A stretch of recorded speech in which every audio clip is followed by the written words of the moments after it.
Have you ever had one of those moments when the sheer improbability of what was happening to you right then struck you?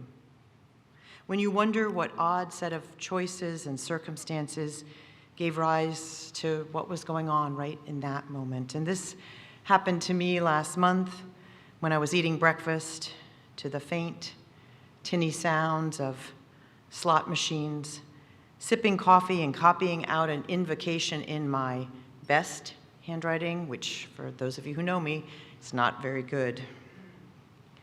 But I wanted to write down the words because I wanted to make sure that I had them for a special ceremony on the lands of the Colorado River Indian tribes, where I wasn't sure we would actually have access to internet. A long chain of choices led me to be on that tribally owned casino in Parker, Arizona, in this once-in-a-lifetime opportunity, coming to bear witness to the survivees of the Poston internment camp where my father, Japanese American, and his family had spent some years.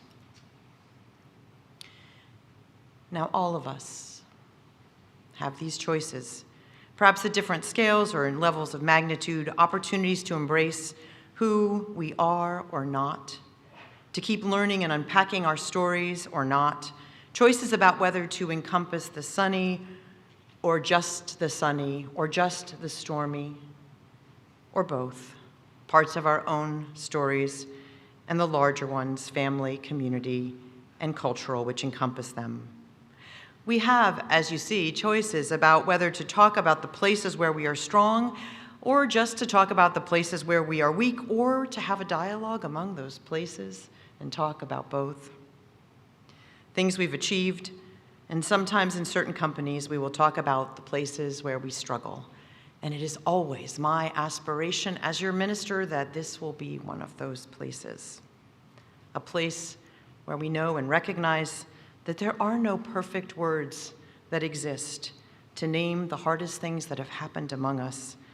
There are only places of pure aspiration, as today's heartbreaking news reminds us.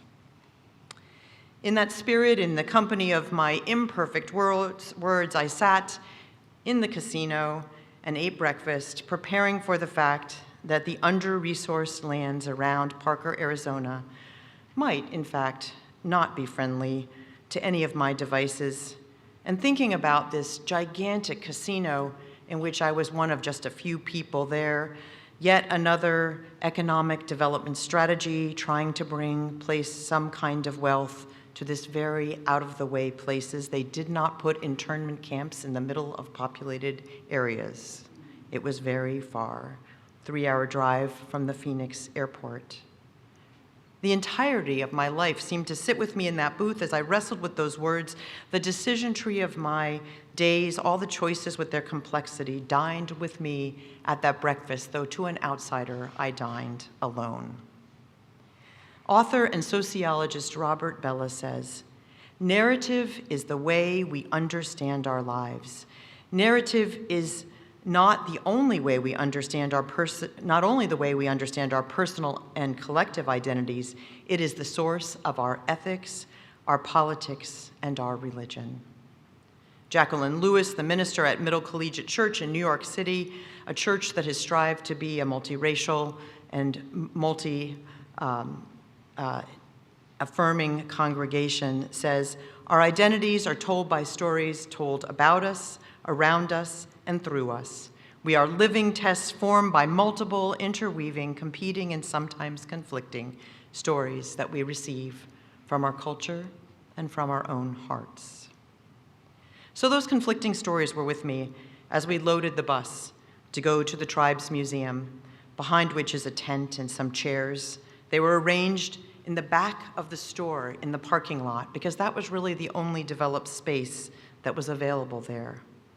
And I was there through a series of invitations because my life had offered me to choose how I wanted to be seen and also what I wanted to do. I could embrace learning more about the history of my father and his family's journey, at the posting camp, which was in fact the largest of the internment camp, housing at its height more than 20,000 people, a virtual city sitting in the middle of the arid Arizona desert. And I had made the choice to learn, after having been brought up not to speak of such things, to try to go above that, to try to assimilate, to try not to ever remember those pieces of the not so happy stuff among us. But I did realize as I came into my life that I needed to understand more and more about what had happened. Those things that we didn't think about were still affecting me. Those things that we didn't talk about were still shaping my life. And so I decided to think about them as a choice. How does your experience allow you to understand this? Beginning in my third decade of life, and armed with a wary sort of curiosity, I embarked upon a journey to better understand who I was, which led to the more recent journey to understand how generational trauma has impacted my life and the life of my family, including my children. This was truly a choice because, as people like to let me know on a regular basis, I could have just passed.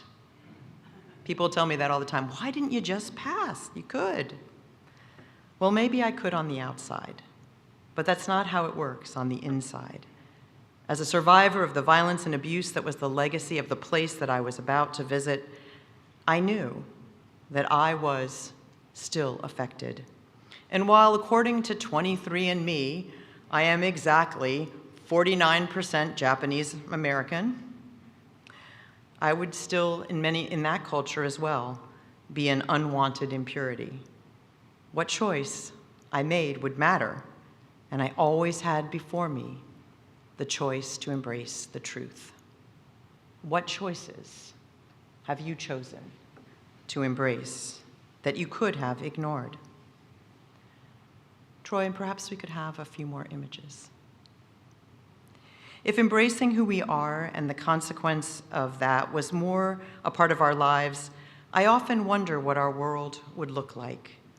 Would it be a world of less anger, less fear that leads to the kind of violence that we must stand today and try to absorb, less addictions, less wasted time, less just simple insult to ourselves and others?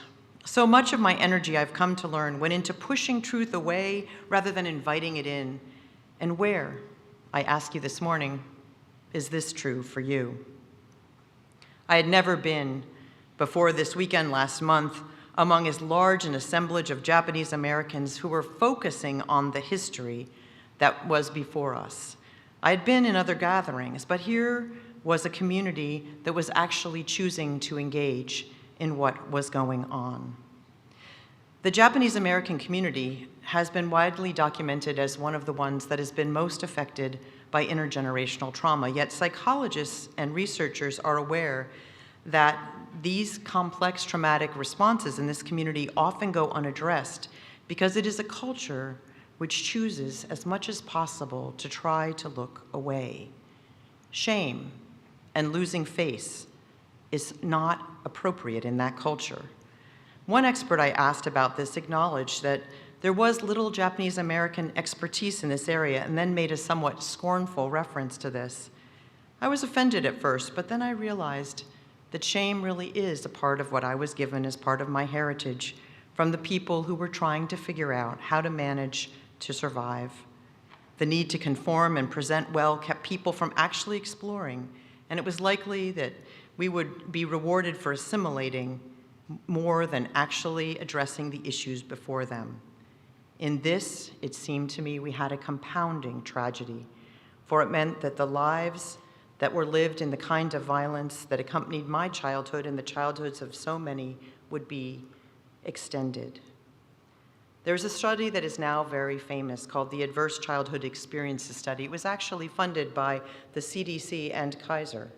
And it documented that adverse childhood experiences have tremendous impacts on further violence, victimization, engagement, and lifelong health and opportunity. My decision to engage with the less palatable aspects of my family history was because of my desire to break that cycle. Now, following my words at the ceremony, Duncan Royokin Williams, who is a scholar and an activist Buddhist priest who serves in Japantown in LA, offered some ceremonial words from the Buddhist tradition. So one of the funny choices that led me to the honor of being part of that gathering was that my cousin had offered up my name as the Christian minister for the occasion. I will publish on my blog this week the actual words that I said. You will see I tried to do justice to that. But Williams, who has published a lot and done so much work, is now launching a new project of memory with a bound book that contains every one of the names. He spent 10 years trying to get an accurate list of every person who was incarcerated in these camps. And he's traveling to try to get as many of the remaining survivors to actually put their initials after one of these names. Claiming a more complex story has not been particularly enjoyable at times, and yet I will say that it is through this claiming that I have found new reservoirs of joy that I had never touched before. There are new forms of light that I never could have embraced without those journeys through the darkness.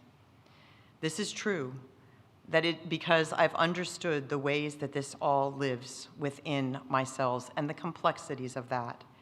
One of the complexities that I had to embrace was the way that there was this relationship between this incarceration of Japanese Americans and the taking of the land of the Colorado River Indian tribes for that time. Tribal Chair Amelia Flores said, "This time in history brought pain to our tribe."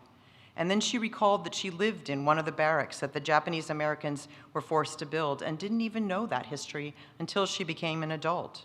The artist who then later in the ceremony shared the Mojave bird song, which is wonderful if you haven't heard it, said her family literally walked in one end of a barrack while the Japanese American families were walking out on the very same day.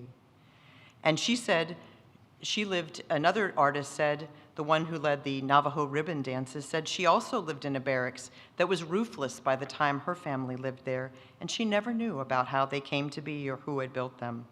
The barracks, sturdy and prized with their adobe bricks, were so valued, they were often actually transported to other areas on the tribal land. Flores spoke of the gifts the Japanese Americans had brought to the tribes. They had a knowledge of irrigation, which made the unarable land arable, and it still is today. Flores said that our stories can only be understood together in relationship, and that acknowledgement of our interrelated story is important to the tribe as well as to the people who were there, their guests, the Japanese Americans and their families on that day. I ask you today to think about the context of your own life. What does it mean to embrace the entirety of any story, not only of our own lives, but also of our larger cultural and communal life? How do we look at that which we are proud and that which we may reach only by setting aside blocks of shame or fear? How do we admit that we still lack some skills and we still lack those perfect words? How does our narrative include the wholeness of those who came before us? And how do we make space for those who will come after us and try to live and lead in this world that we have not left in particularly good shape? I want to leave you with another image, and I'll invite Troy to put up some other photos. At the end of the ceremony, there was music. First, there was the bird song, and then the ribbon dancers came up, and they invited the guests to dance. And I had this moment of panic, knowing my people were not the most spontaneous of dancers, can I say? Right? So I was a little worried about this, that we might insult our hosts, and yet it took a while, but then some of the younger folks, many of them mixed, began to dance, and then some, and many, and more, some of the octogenarians stood up and swayed, holding onto the back of the folding chairs. And the artist who was next to perform, who was a taiko drummer, got up and started accompanying the dances on the taiko drum. And everyone participated in just a few minutes of glorious, love-filled, ecstatic release. A whole, holy moment was born. How do we become holy ourselves? How do we make the world safe for others to become holy themselves? We become holy ourselves by claiming who we are, all of it, and helping to work for the situations and conditions where everyone can do the same. By breathing into the trauma of these times and those places and emerging from that exploration with a heightened strength of purpose. When instead of saying, I'm okay, you are okay, we can say, well, I'm mostly okay, and you are too, and we'll hold each other's hands on the days like today when that is hard, and maybe, just maybe, that is what is good enough. Our wholeness isn't just about our individual story. Our ability to see our truths needs to be juxtaposed with the truths of others. In this, we bear witness to our own lives and to the lives of others when they need us to be there to hold them as well. This is how we are bound together, and this is truly how we will, I still believe, be liberated together.